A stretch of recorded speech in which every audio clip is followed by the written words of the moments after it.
미국과 캐나다의 그 국경 사이에 큰 폭포가 있는데요, 아마도 여러분들 짐작하시겠죠? 나야가라 폭포입니다. 그 나야가라는 그 이름이 원주민의 말로 천둥 소리를 내는 물이다 라고 하는 의미가 있습니다. 그 웅장함 앞에서 보통 사람들은 서 있기도 힘든데 그 폭포 위를 줄을 타는 고개사가 있었습니다. 19세기 그 찰스 블론딘이라고 하는 사람인데요, 그는 그 폭포 위에서 줄을 이렇게 치고는 자신감이 넘쳐서 앞으로 가기도 하고 뒤로 가기도 하고 중간에서 의자를 놓고 음식을 먹기도 했답니다. 그 중에서 가장 유명한 묘기는 자신의 등에 사람을 태워서 폭포 위를 걸어가는 것이었습니다. 대단하지 않습니까? 그 한 지원자가 고개사의 그 등을 타고 가다가 중간쯤에서 그 찰스 블론디는 이렇게 이야기를 했다고 가정을 해보겠습니다. 잠깐만요, 다 좋은데 이제 더 이상 당신을 믿을 수가 없습니다. 나머지는 나 혼자서 가는 편이 낫겠습니다. 나를 내려주면 여기서부터 혼자 가겠습니다. 말이 될까요? 안 될까요? 예.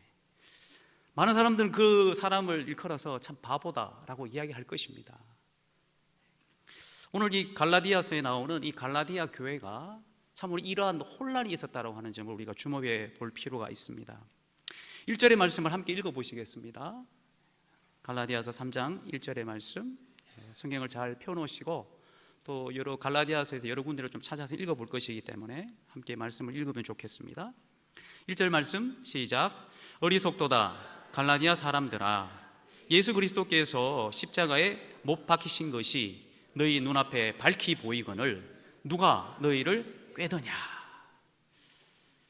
여러분, 사도 바울의 입장에서 볼 때 이 갈라디아 교인들이 매우 어리석은 상태였다라고 보면서, 야, 누가 너희를 꾀더냐? 내가 너희에게 가르쳐준 이 복음 외에 무엇으로 너희들을 혼란케 하더냐? 너무나 안타까운 심정으로 지금의 갈라디아서를 기록하고 있는 것입니다. 사도행전에 의하면 이 갈라디아 지역은 처음 사도 바울의 2차 전도 여행을 통하여서 세워진 교회가 있는 곳이었습니다. 그리고 바울 자신은 직접 갈라디아 지방에서 오랫동안 거하면서 십자가의 복음을 전하였고, 하나님께서 그를 통하여 또 성령을 부어주심으로 그들 가운데 하나님의 능력 행하심을 보았던 그러한 놀라운 지역이었습니다.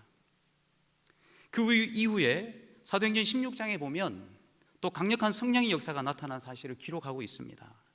그의 세 번째 전도 여행이었는데요, 바나바와 함께 이 갈라디아 지역을 돌았는데 루스드라에서 태어날 때부터 걷지 못하던 사람을 바울과 바나바가 고치게 되는 기적이 일어납니다.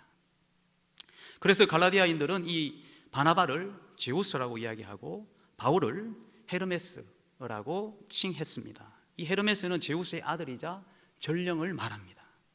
그러니까 이 바나바와 이 바울을 볼 때 기적을 행하였기 때문에 다들 눈이 휘둥그레져서 그를 높이고 제사를 하려 했다라고 사도행전에는 기록하고 있습니다. 하지만 그곳 유대인들의 선동으로 갈라디아인들이 바울에게 돌을 던지고 바울은 돌에 맞아 거의 죽게 되었다라고 말합니다. 성령이 나타나는 곳에는 언제나 강력한 사단의 역사가 있음을 기억하시기 바랍니다. 사탄의 저항을 물리치고 목숨을 걸고 복음을 전했던 것이 바로 어디였다고요? 갈라디아 교회였습니다. 목숨만큼 귀한 갈라디아 교회에 십자가의 복음을 붙잡기보다는 그 율법이라고 하는 그 율법 가운데 그 핵심적인 그 할례를 받고자 한다는 이야기에 이 사도 바울의 마음에 분노가 일어났을 것입니다. 너무나 안타깝고 자기가 그토록 목숨 걸고 세웠던 그 교회의 성도들이 율법으로 다시 돌아가고자 하는 그런 모습 속에서 참으로 어리석도다라고 이야기를 하고 있는 것입니다. 이는 교회에 침입한 거짓 교사들에 의하여서 벌어진 일이었습니다. 여러분, 율법이냐 복음이냐 어찌 보면 별 차이가 없어 보이지만 여러분, 율법은 복음과 성령의 역사와는 무관한 것임을 우리는 기억해야 할 것입니다.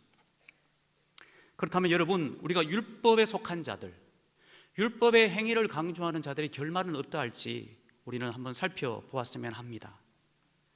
바울은 믿음을 붙잡지 아니하고 오히려 그 갈라디아인들 사이에 들어와 있는 그 율법과 그 행위에 대하여서 경계를 늦추지 말라고 이야기를 하고 있습니다. 왜냐하면 율법의 행위에 속한 자들은 성령으로 시작하였을지라도 결국 육체로 끝나게 될 것이라고 경고하고 있는 것입니다. 여러분, 우리가 율법을 강조하게 되면, 또 우리의 행위를 강조하게 되면 보지 않아도 뻔한 결말이 있을 것이기 때문입니다.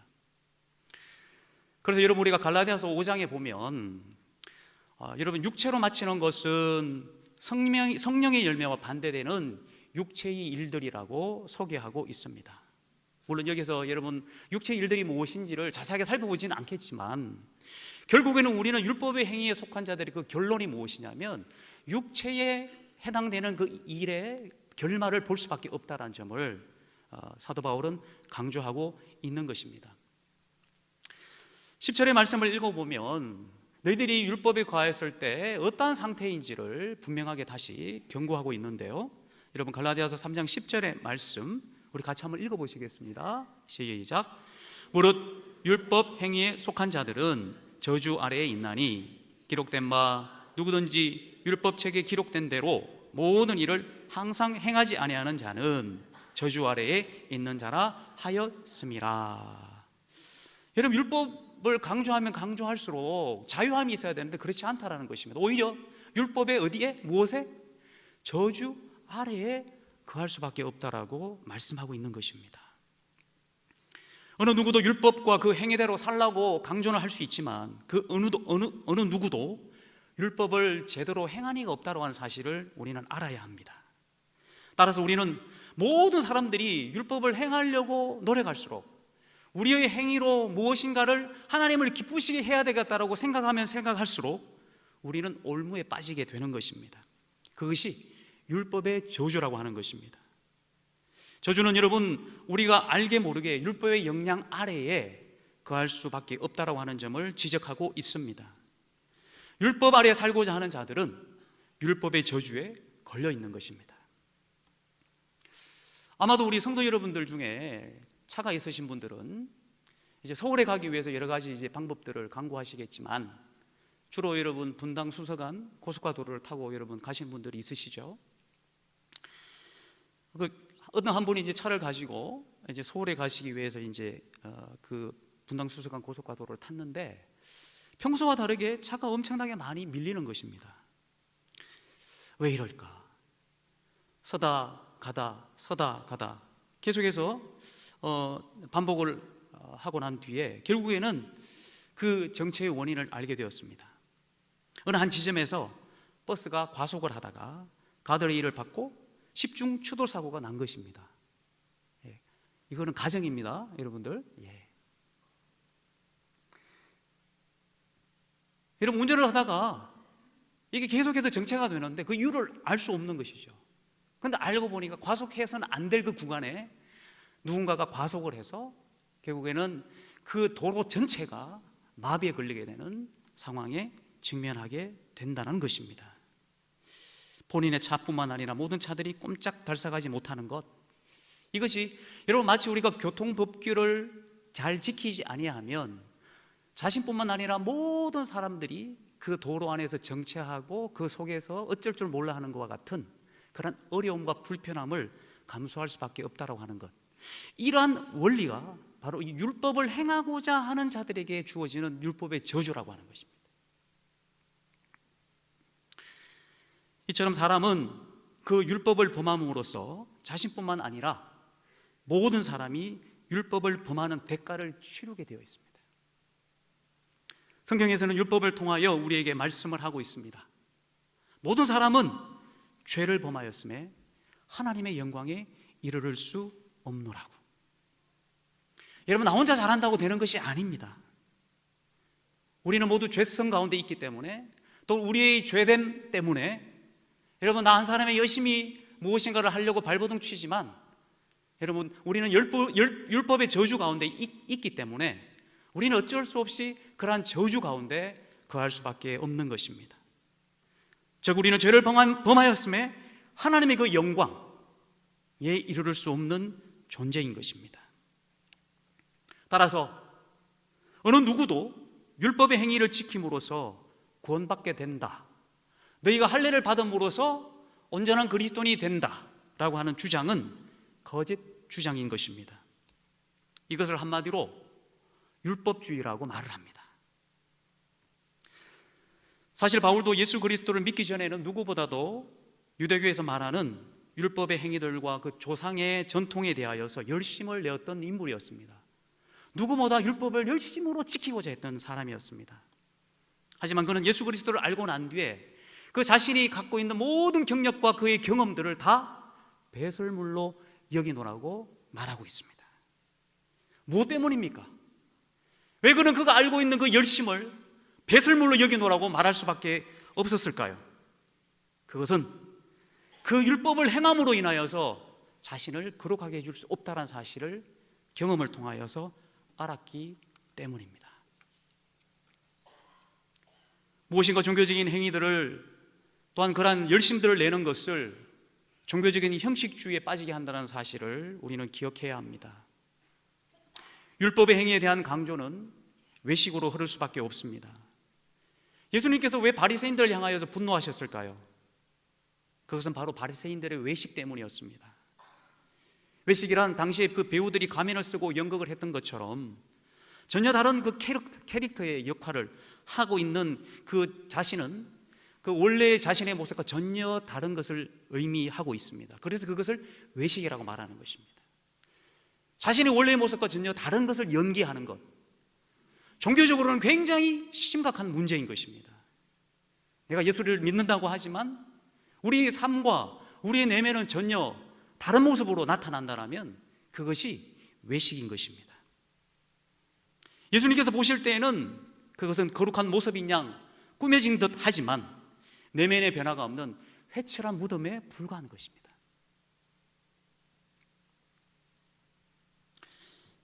그들의 모든 행위를 사람에게 보이고자 하나니 곧 경문띠를 넓게 하며 옷수를 길게 하고, 마태복음 23장 5절의 말씀입니다.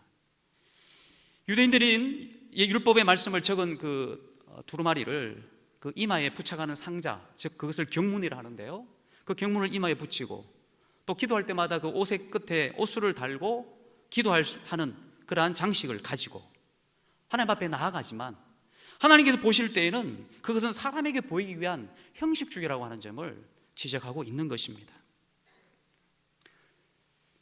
사랑하는 성도 여러분, 우리가 종교적인 그 형식에 치우치면 치우칠수록, 어쩌면 우리가 신앙생활을 한다라고 많은 시간들을 우리가 내어드리면 드릴수록 이런 형식주의에 빠진다라면 그것은 우리 하나님께서 기뻐하실 수 없다라고 성경은 우리에게 말씀하고 있습니다. 종교적인 형식에 여러분 빠져 있습니까? 이상하다. 왜 나는 열심히 신앙생활 하지만 내 안에 기쁨이 없을까? 왜 내 안에 내면의 변화가 없을까에 대한 고민이 있다라면 우리는 진지하게 종교적인 형식주의를 바라보아야 하는 것입니다. 사람에게 보이고자 하면 할수록 우리한 화려한 것에, 그러한 형식에 집착할 수밖에 없습니다. 정작 우리는 본질을 잃어버리게 됩니다. 여러분, 우리에게 정작 중요한 것은 무엇일까요? 예수님께서는 그 중요한 것을 잃어버리는 그 바리새인들을 향하여서 이렇게 말씀하셨습니다. 화 있을진저 박하와 회양과 근처에 11조를 들이되 율법에 더 중한 것 정의와 긍휼과 믿음을 버렸도다. 우리가 오늘 이 시간 하나님 앞에 올려드리는 헌금이, 또 우리가 하나님 앞에 올려드리는 이 예배가 중요한 이 본질이 빠져 있다라면, 오늘의 말씀처럼 정의로움과 긍휼하심과 그 믿음을 저버렸다라면 우리 주님께서는 우리를 향하여서 화 있을진저 라고 경고하지 않으실까요? 형식주의의 또 다른 이름은 공로주의입니다. 율법의 행위를 통하여서 구원을 받는다라고 하는 주장입니다. 즉 구원의 근거가 율법의 행위를 지키는 자신에게 있는 것입니다. 모든 율법의 행위가 자랑이 되고 자기 자신이 자랑이 되는 것입니다. 행위를 강조하는 모든 종교가 이러한 공로주의에 빠져 있습니다. 인간 스스로 자신과 자선과 선한 행위와 도를 닦는 것으로 구원에 이르를 수 있다라고 말합니다. 그것을 자력 종교라고 말합니다. 나 스스로 구원받을 수 있는 것이라고 주장하는 것이죠. 여러분, 그 종교에 신이 없는 것일까요? 그렇지 않습니다. 신이 있습니다. 그러나 그 신은 자신의 구원을 이루기 위한 도구일 뿐입니다.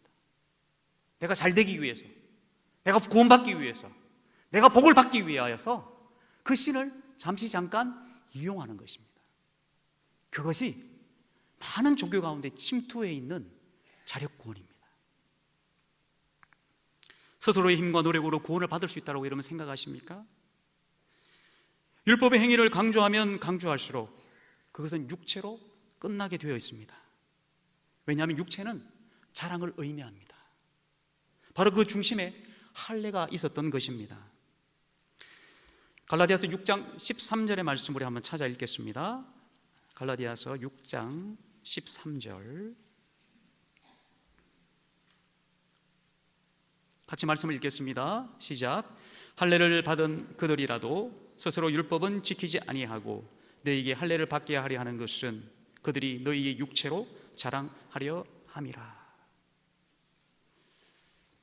여러분, 우리 신앙생활 가운데 어떤 부분을 여러분 자랑하고 싶으십니까?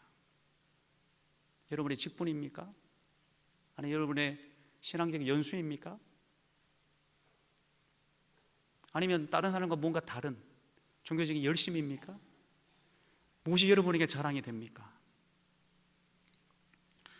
여러분, 우리가 자랑하다 보면 그렇지 않은 대상감을 골라서 비교를 하게 됩니다.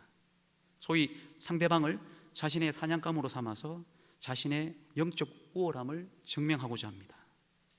남을 비난하면 상대적으로 자신이 우월해지는 것이죠. 그렇다고 절대로 우월하지 않음에도 불구하고 내가 상대방을 업신여김으로, 상대방을 비난함으로 내가 상대적으로 우월해진다라고 생각하는 것입니다. 예수님의 당시 바리새인들이 그러했습니다. 세리와 창녀들을 바라보면서 아이 죄인들, 저들이 어떻게 주님과 같이 하지? 어떻게 예수님이 저들과 함께 하지? 그렇게 무시하고 사람 취급을 하지 않은 것이 같은 원리입니다. 할례를 강조하는 거짓 교사들은 이처럼 이방 그리스도인들 향하여서 동일한 유대적 편견을 가지고 말하고 있습니다. 야, 너희들은 율법의 행위도 지켜야 돼. 우리들처럼 온전한 그리스도인들이 될 수 있기 위하여 할례도 받아야 돼. 그리고 그런 그 이방 그리스도인들을 향한 조롱과 비난을 이 할례라고 하는 것을 강조함으로써 스스로 그렇게 표현하고 있는 것입니다. 부모된 입장에서 자녀를 키울 때 참된 부모가 무엇일까라는 생각을 해보게 되었습니다. 진짜 부모는 무엇일까?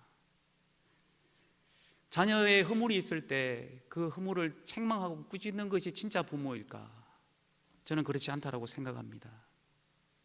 오히려 연약한 그 자녀의 모습 속에서 자기 자신의 연약함을 볼 수 있는 사람, 그것이 진짜 부모라고 생각합니다. 나도 저럴 때가 있었지. 여러분, 우리는 상대방의 그 허물만을 바라봅니다. 그 상대방의 그 허물을 통하여서 나의 부족함을 바라보지 않습니다.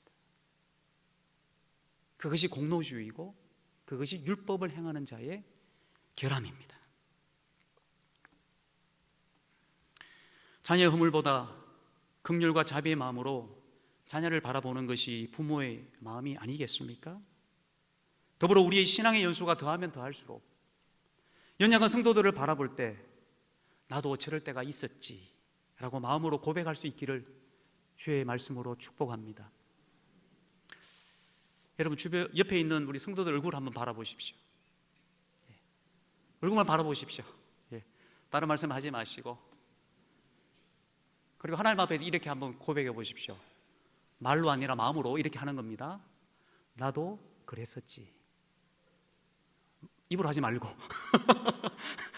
마음으로 나도 그랬었지. 여러분, 우리가 이렇게 형식주의와 공로주의에 빠지게 됩니다. 또 율법을 강조하고 행위를 강조하다 보면 누군가 이거 허물이 자꾸 비난해야 되고 손가락질을 해야 되는 자리에 있게 됩니다. 그래서 여러분, 사도 바울은 예수 그리스도를 믿었던 갈라디아 그 교인들을 향하여 참으로 너희들은 어리석도다. 왜 너희 앞에 있는 그 복음을 바라보지 아니하고 믿지 아니하고 그 율법주의에 빠져 있는지를 한탄하고 있는 것입니다. 그런 점에서 사도 바울은 갈라디아 교인들을 향하여서 간절한 마음으로 2절을 말씀하고 있습니다. 갈라디아서 3장 2절의 말씀 우리 같이 읽어보시겠습니다. 시작. 내가 너희에게서 다만 이것을 알려하노니 너희가 성령을 받은 것이 율법의 행위로냐 혹은 듣고 믿음으로냐. 우리가 예수를 믿고 성령 충만해진 그 이유는 바로 우리 그 믿음을 통하여서 성령이 부어진 것이다라고 말씀하고 있는 것입니다. 그러므로 우리가 율법을 중시 여기는 것은 참으로 어리석은 것이고 너희들이 이것을 알기를 원하노라. 사도 바울은 말씀을 통하여 권면하고 있는 것입니다. 어찌 보면 너희들이 이것을 알아가도록 그 자신이 그 목에 핏대를 높이면서까지 지금 간절한 마음으로 그들을 향하여서 말하고 있는 것입니다. 너희들이 믿음으로 구원의 자리에 나갔던 것 아니냐, 그 안에 성령의 역사가 있었던 것이 아니냐라고 말씀하고 있는 것입니다. 그렇다면 여러분, 우리가 율법의 행위의 반대말은 무엇일까요? 그렇습니다. 내가 아무것도 하지 않는 것입니다. 그것을 성경에서는 믿음이다 라고 말합니다. 왜 그럴까요? 왜 행위의 반대말이 아무것도 하지 않는 것일까요? 믿음은 나 대신 하나님께서 다 해놓으셨다고 하는 사실을 그저 받아들인다는 것입니다.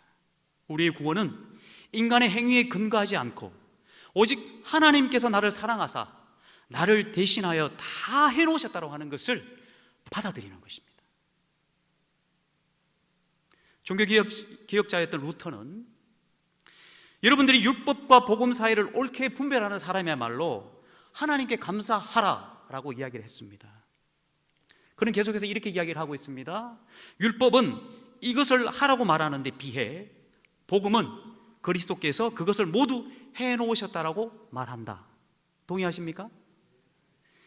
율법은 인간이 성취한 행위를 요구하지만 복음은 그리스도께서 그것을 모두 그리스도가 성취하신 것에 대한 믿음을 요구한다. 동의하십니까? 다시 읽겠습니다. 율법은 인간이 성취한 행위를 요구하지만 복음은 그리스도가 성취하신 것에 대한 믿음을 요구한다. 아멘입니까? 마지막으로 율법이 우리를 향해 무엇을 하고 싶어 하게 만들고 복종을 강요하는 데 반해 복음은 약속을 주며 믿으라고 요구한다. 여러분, 동의가 되시나요? 여러분, 그렇다면 하나님께 감사하십시오. 그것이 믿어지면 감사하십시오. 여러분, 율법과 복음은 이처럼 다른 것입니다.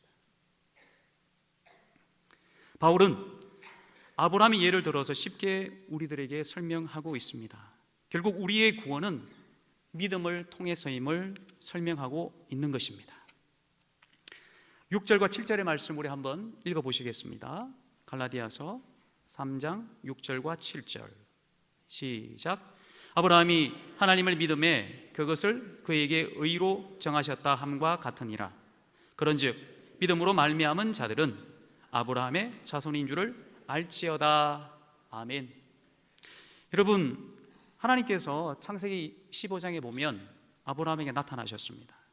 그리고 이렇게 말씀하셨어요. 하늘을 우러러 무뼈를 셀 수 있나 보라.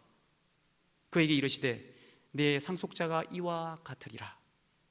아브라함이 여호와를 믿으니 여호와께서 이를 그의 의로 여기시고. 아멘. 아브라함은 하나님의 약속을 그대로 받아들였습니다. 그분의 약속뿐만 아니라 하나님 그 자신을 믿은 것입니다. 아브라함은 현재 자식이 하나도 없었습니다. 그는 늙은 할아버지였습니다. 그의 아내 사라는 임신할 수 없는 상황이었습니다. 이성적으로 보면 아브라함에게 자손이 있을 수가 없었습니다. 불가능한 것이었습니다. 그런데 아브라함은 네가 낳은 그 상속자를 통하여 무뼈과 같은 많은 후손을 주시겠다라고 하는 그 하나님의 약속을 그대로 받았습니다. 왜일까요? 그 약속을 하신 하나님 때문이었습니다. 사람이 아닌 하나님께서 약속하신 것을 아브라함은 그대로 믿고 순종한 것입니다. 이것이 믿음이며 그 믿음이 하나님을 기쁘시게 했노라고 성경은 말씀합니다. 오늘 우리가 읽은 본문에 보면 믿음이라는 단어가 7번 나옵니다. 우리가 이것을 볼 때에 의란 율법이나 율법의 행위로서가 아니라 하나님의 그 약속의 말씀을 그대로 믿는 것을 말합니다. 나의 능력과 나의 의지, 나의 의를 포기하고 하나님이 하신 그 일을, 나를 대신하여 하신 그 일을 그대로 믿는 것이 하나님께서 기뻐하시는 것입니다. 예수 그리스도의 십자가가 무엇입니까? 우리의 그 율법의 저주로부터 하나님의 아들 되신 예수 그리스도께서 그 저주를 대신하여 감당하신 것인 줄 믿습니다. 갈라디아서 3장 13절에 이렇게 말씀하고 있습니다. 그리스도께서 우리를 위하여 저주를 받은 바 되사 율법의 저주에서 우리를 속량하셨으니 기록된 바 나무에 달린 자마다 저주 아래에 있는 자라 하였음이라. 아멘. 갈라디아 교인들은 바울이 전한 그 십자가의 복음을 듣고 율법의 저주로부터 죄 용서를 받은 사실을 깨닫고 회개를 통하여 성령을 받았습니다. 그들은 믿고 회개함으로 죄 사함을 받은 것입니다. 그들은 성령을 받아서 하나님의 자녀임을 확신하게 되었습니다. 또한 그들은 믿고 성령을 받음으로 어떤 고난도 핍박도 이겨내었던 성도들이었습니다. 십자가를 통하여서만 그리스도 예수께서 우리의 그 율법의 저주를 대신하여 그 저주를 속량하심으로 말미암아서 우리에게 베푸신 그 하나님의 그 사랑으로만 우리는 끝까지 하나님의 자녀로 살아가게 되는 줄 믿으시기 바랍니다. 여러분, 새해가 되면 항상 무엇인가 여러분 잘하기 위해서 약속을 하죠. 내가 이번에 이걸 하지 않겠노라고. 어떤 사람이 새해 들어서 야, 내가 이제 교회도 다니는데 이제 금년을 해야 되겠다 해서 금년을 하기로 결심을 했습니다. 그런데 옆에 있는 친구가 이렇게 물어보았습니다. 너 담배 안 피워? 그러면 어떻게 이야기합니까? 대부분 뭐라고 말하죠? 담배 끊었어. 담배 안 필 거야. 이렇게 이야기들 하죠. 예. 아마 여기 계신 분들 중에는 이제 나 살 빼려고 운동하고 있어. 음식 다이어트 하고 있어. 뭐 이렇게 이야기하지 않으시겠습니까? 근데 여러분 그렇게 대답하면 거의 10중 8구는 그 다이어트나 금연은 실패할 수밖에 없다고 합니다. 왜냐하면 그 자신의 그 행동의 변화에 집중을 하기 때문입니다. 내가 하지 않아. 이번에 음식을 좀 줄일 거야. 또 열심히 운동을 해야지. 여러분 그렇게 해서는 안 되고요.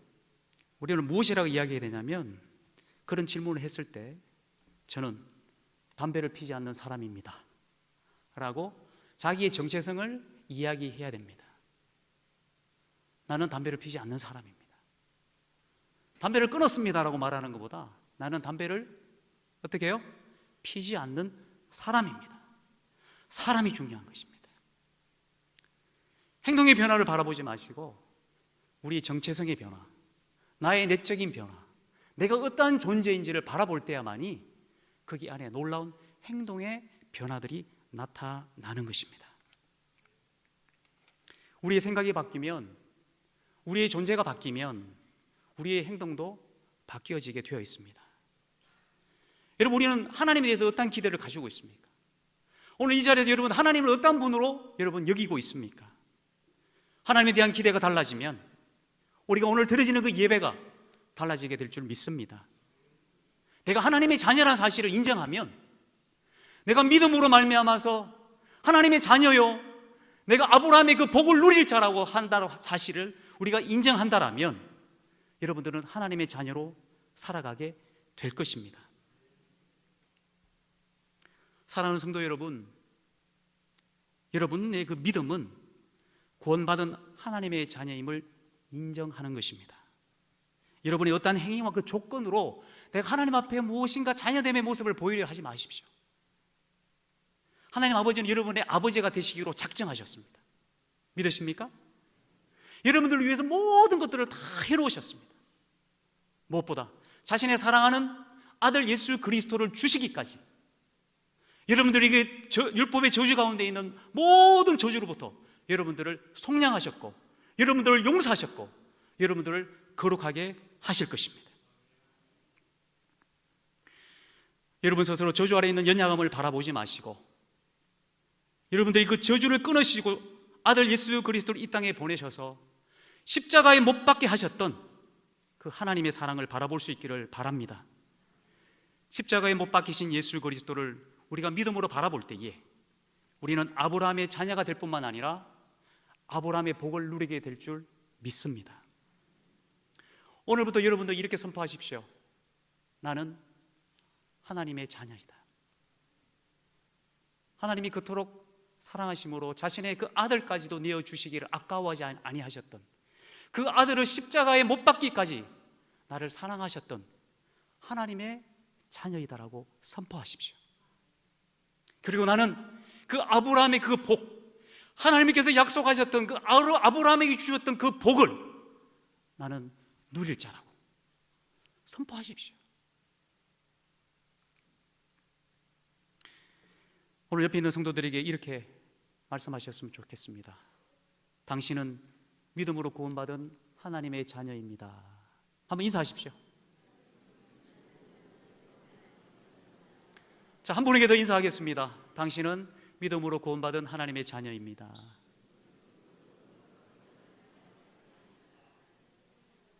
여러분 선포하십시오. 오늘 하나님 앞에서, 하나님, 저는 당신의 사랑하는 자녀입니다. 내가 믿음으로 구원받은 하나님의 자녀입니다. 여러분 연약함을 바라보지 마십시오. 우리 주님이 그 연약함을 아시기 때문에 여러분들을 구원하여 주셨고, 여러분들을 사랑하여 주셨고, 여러분들을 오늘 이 자리에 하나님의 자녀로 있게 하신 줄 믿으시기 바랍니다. 갈라디아 교회의 혼란이 무엇이었습니까? 율법의 행위를 강조하는 그 거짓 교사들로 인하여서 야기된 성도들의 어리석음이었습니다. 성령으로 시작했다가 육체로 마치게 되는 어리석음이었습니다. 율법의 행위는 형식주의와 공로주의의 폐해를 가져올 뿐입니다. 바울은 믿음의 세계가 얼마나 위대한지를 우리에게 설명해 주고 있습니다.